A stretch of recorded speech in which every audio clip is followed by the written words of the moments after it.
Bismillah ar-Rahman ar-Rahim.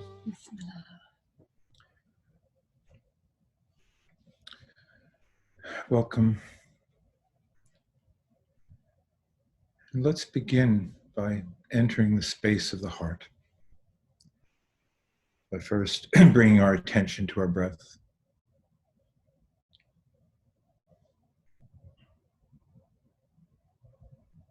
Receiving each breath consciously and with gratitude.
And may the heart be a clear mirror.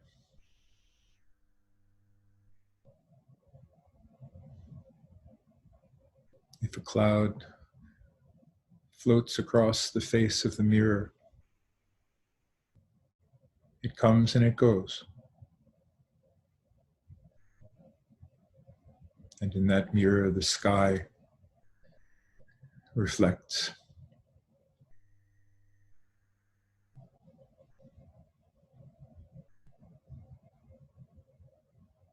And we are that open sky, that beautiful spaciousness that's been given to the human being.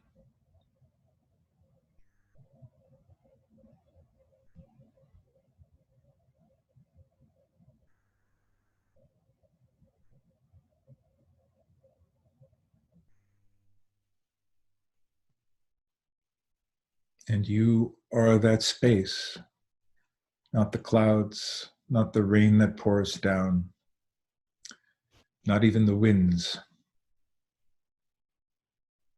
You are fundamentally that space in which all of this happens.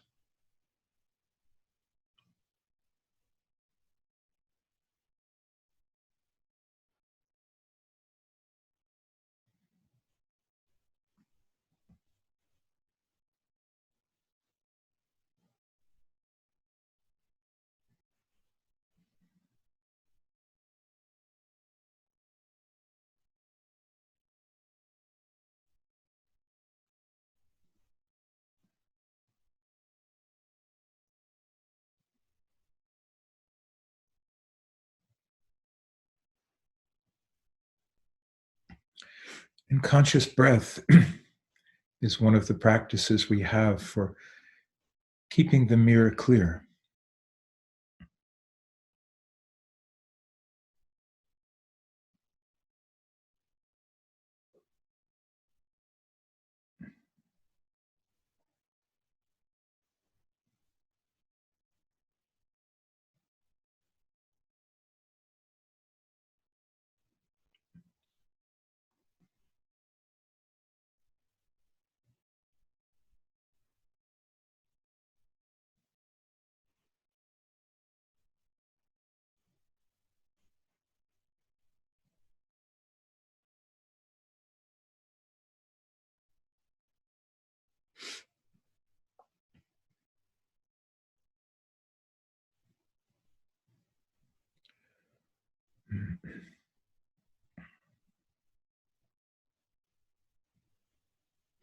And one of God's most beautiful names is Al-Latif,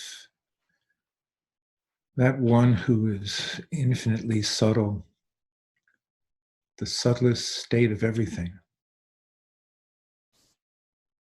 But this subtlety manifests in the continuous giving and generosity and guidance and healing that is done so subtly that we could easily miss it. But as our awareness is refined, as our gratitude is refined, we may begin to notice more how subtle the divine intelligence is in its gifts, in its guidance, in its care for us.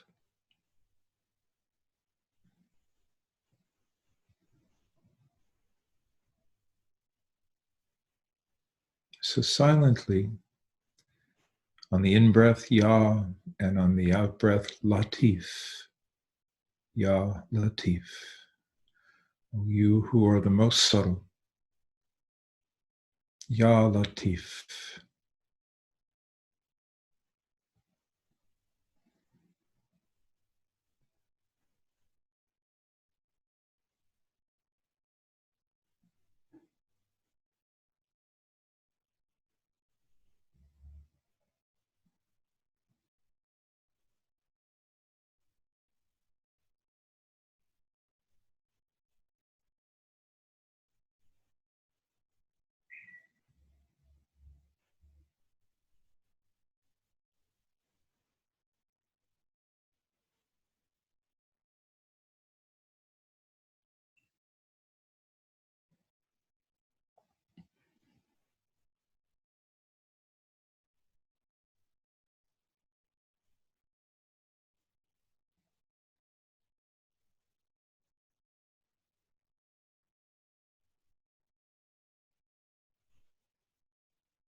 Ya Latif.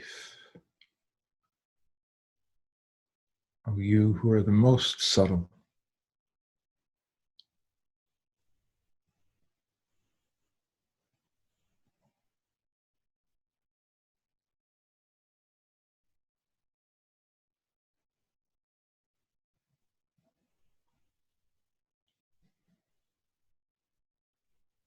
Subtle in blessing, subtle in giving. Lutf is a word that means gift or blessing.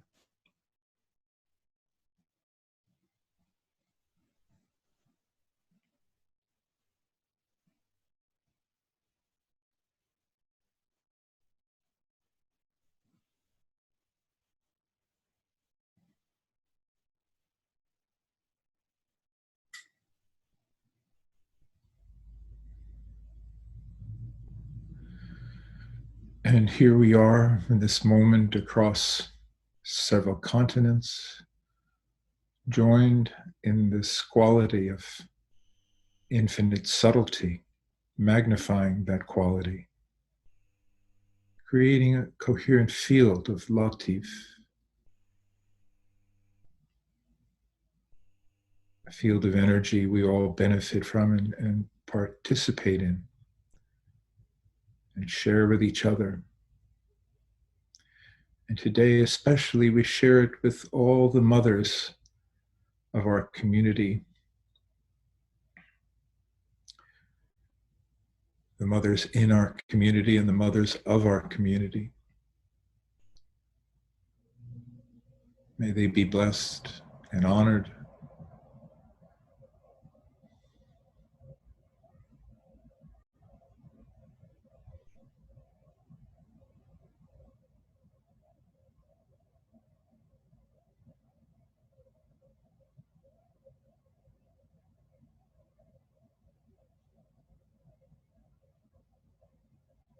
Ya Latif.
So this is where we begin,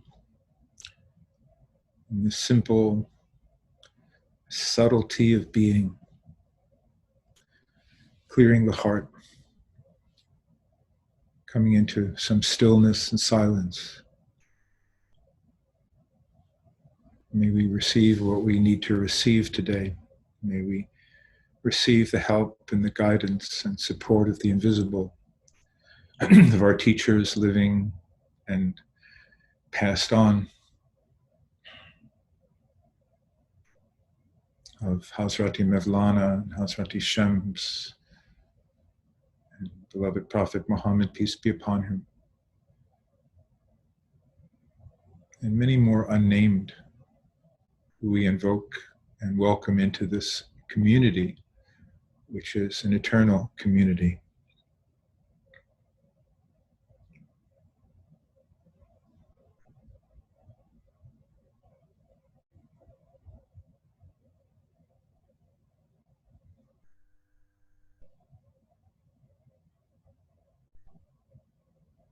Ameen, Ameen, Ameen.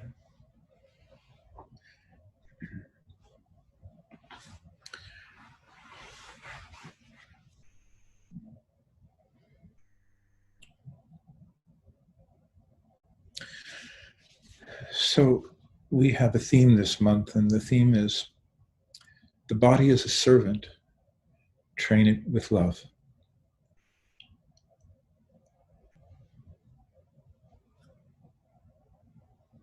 And Ramadan is a perfect time for a theme like this. And every genuine spiritual tradition recognizes that there is a tension or polarity between the body and spirit. And every tradition offers some solution to how to resolve this polarity. Our tradition, based as it is in love, recommends treating the body with love,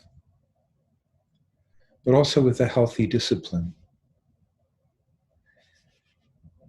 On the one hand, the body can distract us from our spiritual journey. And on the other hand, if it's trained, if it's purified, if it's healthy, it's an important vehicle for carrying us on our spiritual journey. So how do we do this? And what do we notice about our relationship, our continual relationship with the body? There is an interesting story in the Masnavi, and it's a story of Majnun and his she-camel.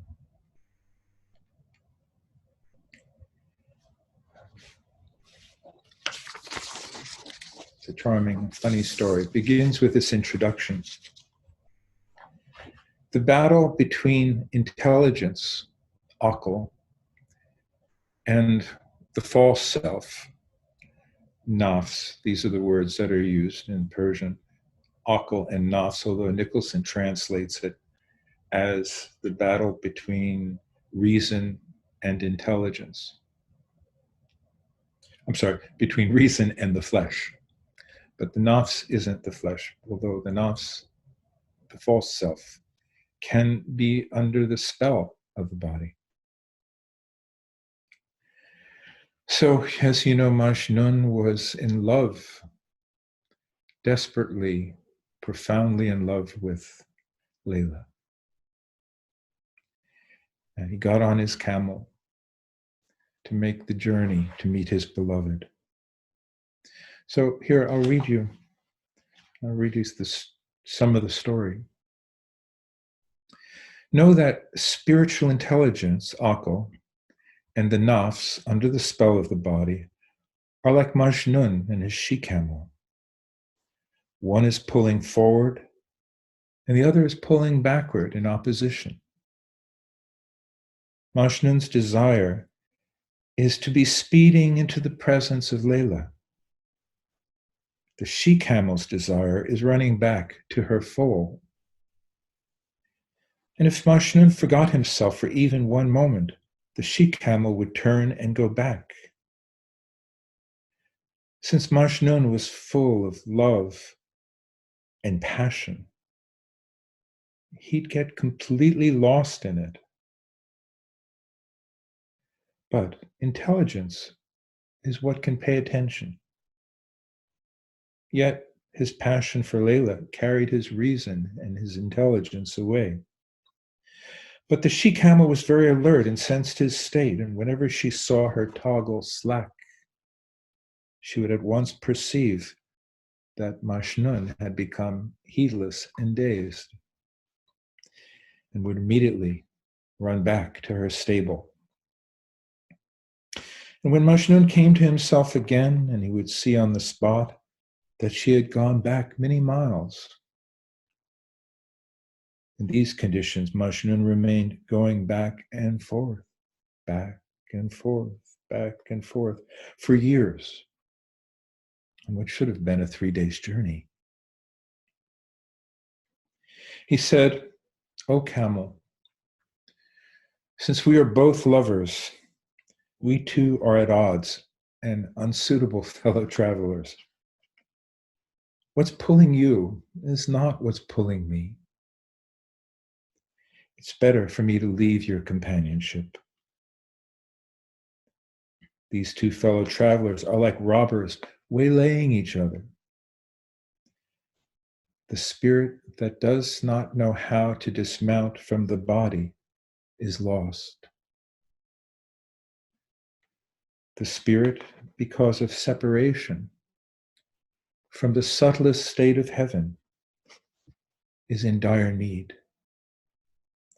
The body, on account of its passion for thorn shrubs, is like a she-camel.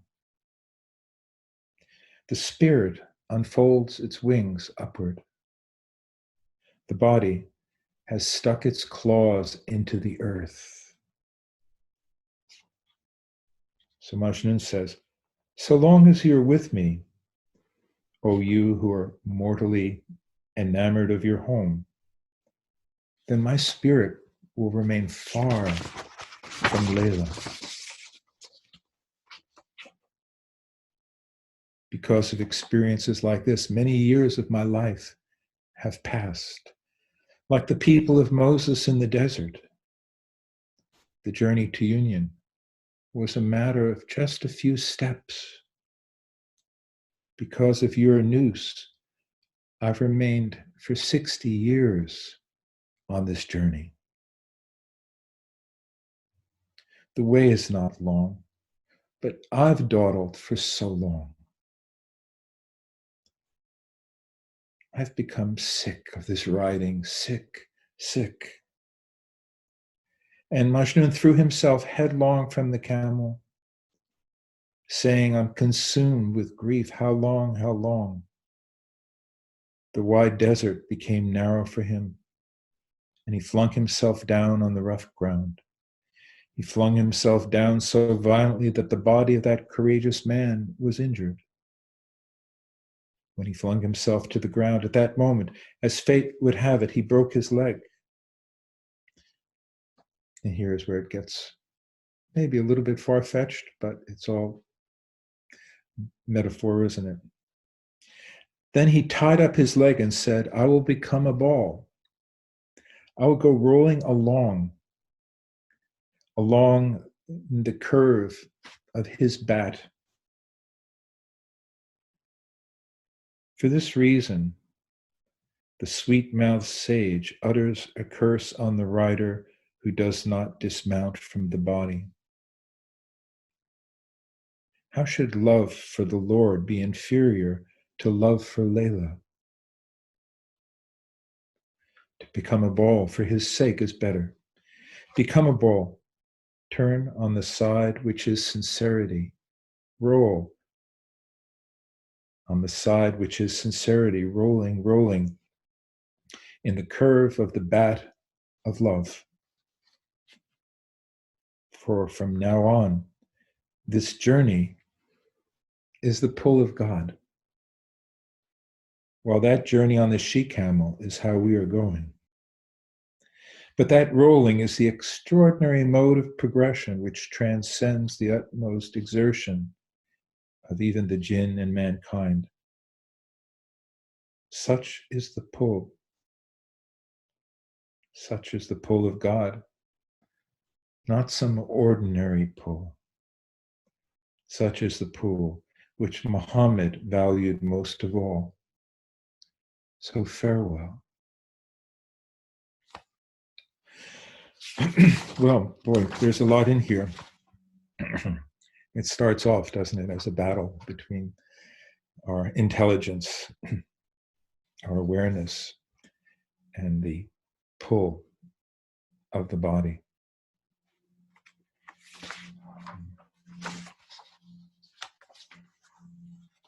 And the she-camel, of course, has every right to go back to its stable and to love its foal. But here there's a higher quest. For some, there is a higher quest. And the body can be the vehicle for that higher quest. If we train it, and if we sanctify it, rather than coddle it. If we treat it with a healthy discipline, train it with love, as this month's theme suggests. And train it not to be preoccupied, overly preoccupied with its own pleasures. And not to dwell always in its own comfort zone, but train it to carry you on your quest. But then Mevlana offers us something even further than this battle of will that's going on between attention and distraction, between the spiritual quest and earthly desires. Finally, Majnun, in desperation, throws himself from the body, lands on the ground, injures himself, as Mevlana says, but that then becomes the opportunity for this rather fantastic proposition that now he's just going to be a ball and he's going to roll along under the bat of divine love. We had this recently in the poem that ghazal that Layla and I read. And God willing, this is also our situation. That we in ourselves, and that even in and of ourselves, and in that battle of will, that attempt to keep our intention foremost in our mind and to make the sacrifices that are appropriate for someone who has a spiritual quest. There's still the possibility that the attraction of the divine will take over. interesting that Mevlana says that this was Muhammad's way. It's the pull that Muhammad valued most of all, because he knew and he lived in that reality where the divine agency was the most powerful and effective force in our transformation. But Rumi is still warning us, reminding us that what could be a relatively short journey need not take 60 long years. This should strike a powerful note in some of us.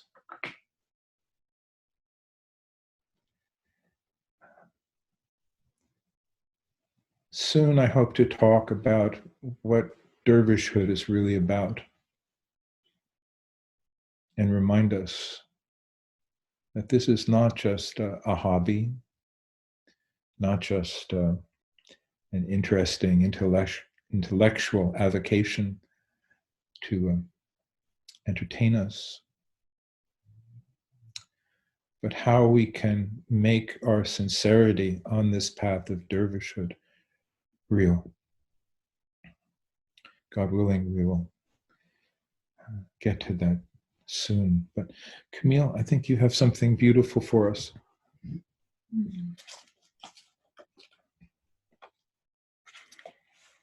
A little visit with Hazrati Shams, inshallah. And remembering that this body can be a challenge and also such a grace, that the body itself has the deep wisdom if we listen, if we ask. We're reminded in the Quran that when we stand before God, our tongues will not be allowed to speak, but our hands and our feet will bear witness. Every cell of our body records what we have lived, what we choose to feed this vehicle with which we are graced, whether emotions, thoughts, or food of this physical realm. And Hazrati Shams says, Bismillah ar-Rahman ar-Rahim, ablution upon ablution is light upon light, means light upon light pours down upon one who is birthed into a state of ablution, who cleanses his self, his nafs. It doesn't mean you should make the physical ablutions twice. God has a fragrance that comes to one's nose like the fragrance of musk and ambergris. But how could it ever really be like ambergris and musk? When God wants to manifest himself to his servant, that fragrance can be sensed. It makes one drunk to the point of fainting. These words never come to an end. And then Shams speaks about coming close to the essence. And he said, Muhammad said, "Oh Christian, you couldn't know Jesus. At least know me. Then you will have known me and him as well." And they ask about this saying, whoever knows myself knows my Lord, he might have said, but perhaps he was too shy. And so he said, he who knows himself knows his Lord. And people wonder at this and the darkness sometimes they find within themselves. But those who reach the secret understand what he was saying.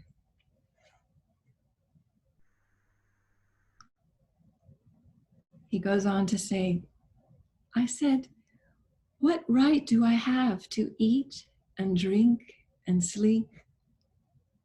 Did God Most High create me only for that?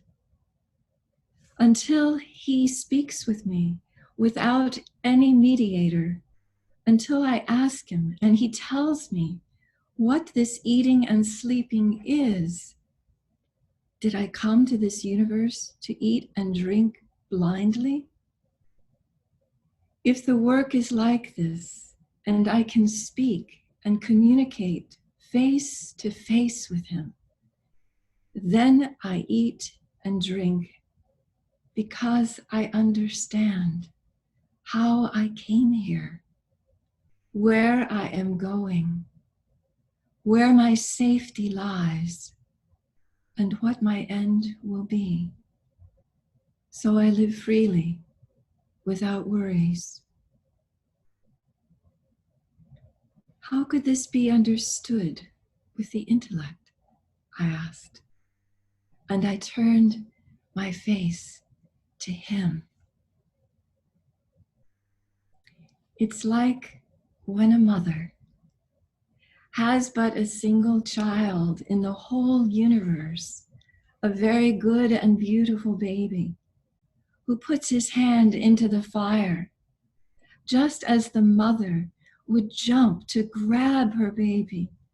The fragrance of the truth pulled me away from the fire. So as we were just reminded, that one is seeking us, our mother, our father, our source. Shams goes on to say that one of the beautiful names of God is the one who seeks. So that one is seeking us in every moment through our bodies, hearts, and minds, through the depths of our souls.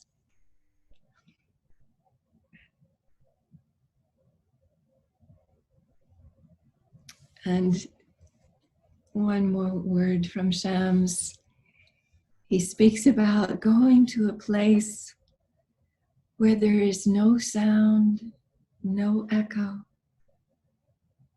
and whispering into the wind.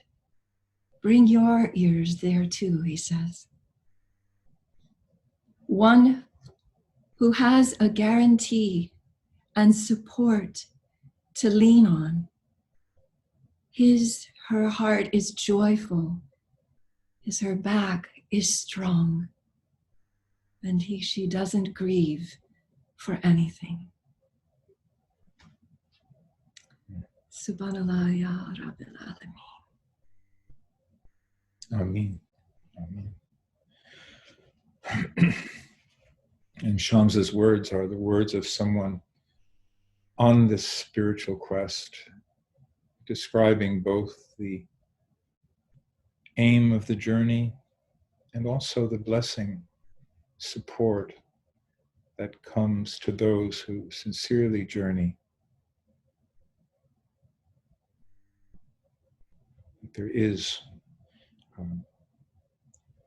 so much support, so much guidance, and the journey itself is endless. It has no final goal. It's always a continual journey into the beauty of the divine presence.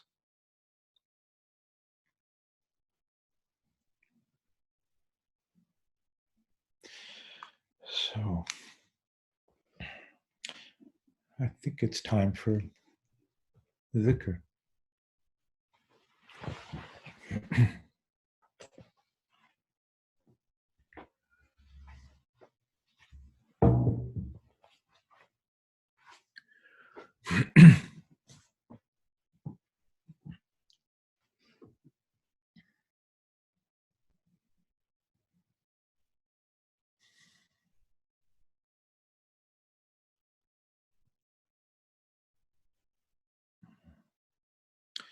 Al-Fatiha. Bismillahir-Rahmanir-Rahim. Alhamdulillahi Rabbil Alameen.